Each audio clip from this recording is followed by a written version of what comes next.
Saya Dr. Herlina Yani, spesialis penyakit dalam konsultan reumatologi. Pada sesi kali ini, saya ingin memberikan sedikit informasi tentang pengenalan penyakit reumatik yang saat ini banyak salah dalam mengartikan penyakit reumatik.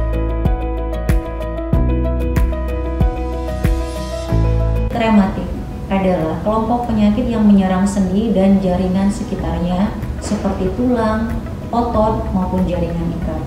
Menurut WHO sendiri, ada lebih kurang 150 jenis penyakit reumatik.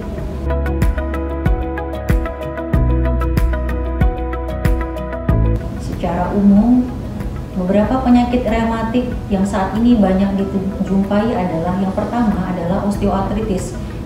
Di masyarakat awam dikenal dengan pengapuran sendi. Yang kedua yang cukup populer adalah artritis Gout atau kita kenal dengan penyakit asam urat.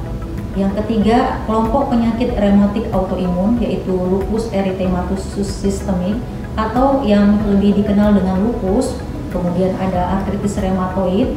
Kemudian ada kelompok penyakit reumatik autoimun yang lain seperti spondyloartropati seronegatif, sindrom Sjogren, dan sklerosis sistemik, dan yang terakhir adalah osteoporosis atau keropos tulang.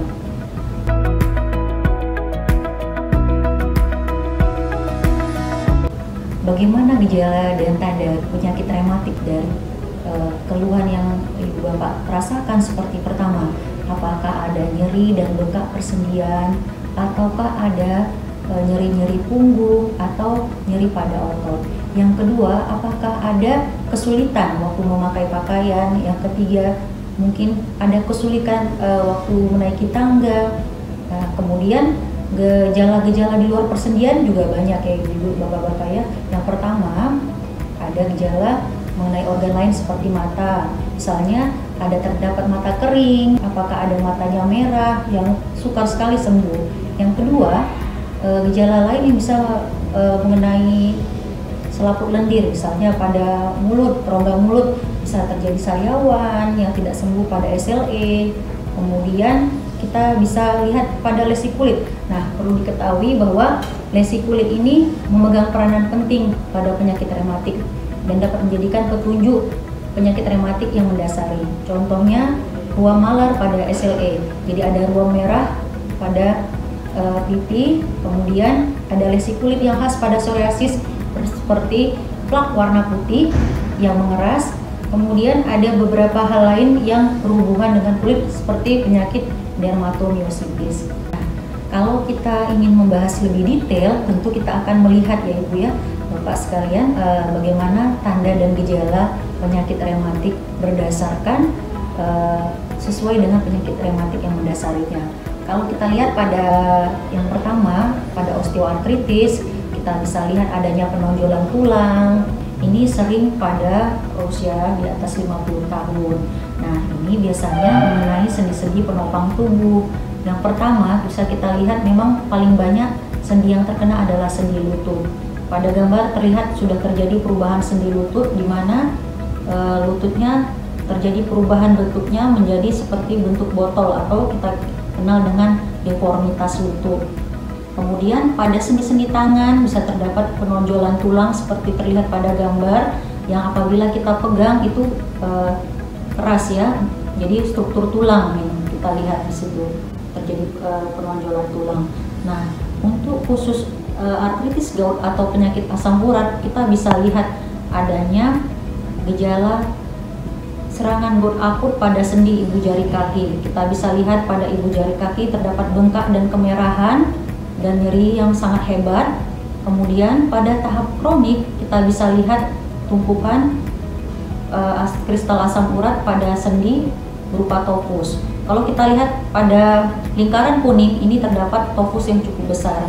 Makanya pengobatan penyakit asam urat ini perlu kita harus lanjutkan supaya tidak terjadi penumpukan asam urat yang kronis. Yang ketiga adalah tanda artritis psoriatik. Artritis psoriatik adalah penyakit reumatik autoimun yang selain mengenai sendi juga dapat mengenai kulit. Pada gambar kita lihat terjadinya kelainan kulit berupa plak psoriasis yang ditandai dengan munculnya plak atau sisik putih yang seperti sisik ikan. Pada gambar ini bisa kita lihat ya, cukup putih ya, dan dia jelas kelihatan sisiknya atau kita kenal dengan squama. Yang selanjutnya kelainan kulitnya disebut dengan psoriasis gutata. Kenapa dibilang gutata? Karena dia seperti titik-titik ya, kecil, tidak seperti plak psoriasis pada umumnya. Yang kedua, selain kepada kulit juga bisa mengenai kelainan kuku seperti yang terlihat pada gambar. Kemudian tanda kelainan sendi yang keempat yaitu lupus erythematosus sistemik atau lupus. Ini perlu diketahui bahwa selain mengenai sendi juga mengenai banyak organ. Kita lihat pada gambar ada terjadi ruam malar berupa bercak kemerahan pada pipi bila terkena paparan matahari. Kemudian ada lesi diskoid. Lesi diskoid maksudnya di sini adalah lesi yang tinggi menebal yang pada perabaan bisa terabas menonjol lebih meninggi dari permukaan kulit. Yang paling sering muncul adalah oral ulcer atau sariawan yang kita bisa lihat pada gambar ini cukup besar pada dinding kepala tumburung atau langit-langit yang keras ya, bisa kita lihat di sini. Nah, biasanya memang sariawan yang pada SLE ini tidak nyeri. Kemudian kalau kita lihat selanjutnya kita bahas tentang artritis reumatoid. Pada artritis reumatoid memang pada gambar ini kita bisa melihat bahwa jika tidak ditangani lama-kelamaan akan terjadi deformitas, yaitu perubahan pada sendi jari maupun pergelangan tangan. Kita bisa lihat bahwa awalnya terjadi bengkak sendi jari tangan, namun lama-kelamaan jika tidak ditangani maka terjadi kerusakan sendi atau deformitas yang cukup nyata. Masuk yang selanjutnya, penyakit reumatik autoimun yang lain yaitu sklerosis sistemik atau skleroderma. Skleroderma sendiri adalah penyakit jenis reumatik autoimun yang memang cukup jarang dijumpai, tidak sebanyak seperti SLE maupun RA. Namun perlu diketahui bahwa jika terjadi pengerasan pada kulit, kemudian timbul luka-luka pada ujung jari yang tidak sembuh, kemudian ditandai dengan fenomena Raynaud. Ini ada mungkin nggak terlalu kelihatan pada slide, tapi apabila terpapar udara dingin atau ada stres, maka ujung-ujung jari tangan berubah menjadi pucat dan kebiruan. Kemudian untuk penyakit tanda selanjutnya adalah sindrom Sjögren.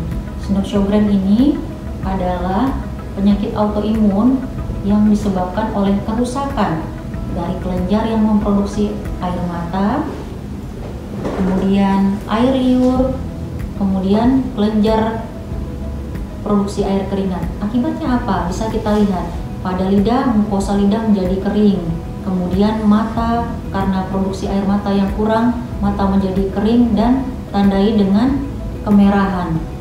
Kemudian karena tidak terbentuk kelenjar pada air liur, sering terjadi kering, mudah terjadi karies atau gigi-gigi yang berlubang. Gejala lain yang tidak kalah penting sering timbul adalah pembengkakan pada kelenjar parotik bilateral.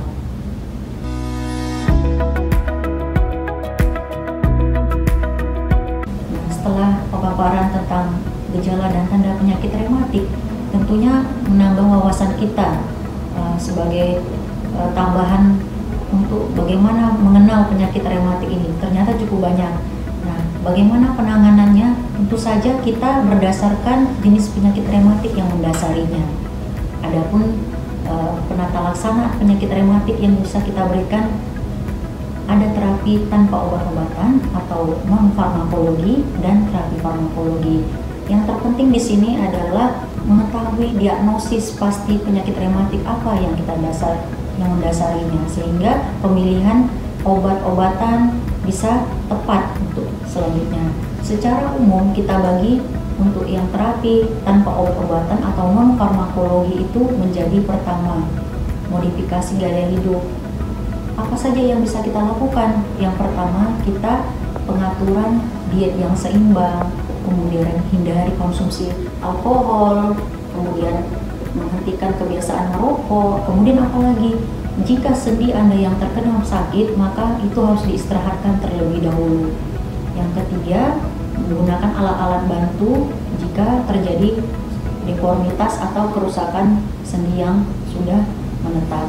Nah, untuk terapi farmakologi sendiri, yang pertama adalah obat-obat penghilang nyeri atau analgetik. Kemudian ada golongan obat-obat antiinflamasi non-steroid.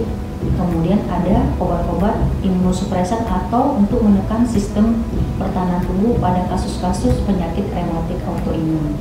Nah, demikian sesi pengenalan penyakit reumatik, dan apabila Bapak Ibu mengalami gejala dan tanda penyakit reumatik seperti yang disebutkan, maka bisa dikonsultasikan ke dokter ahli reumatologi di kota Anda. Terima kasih.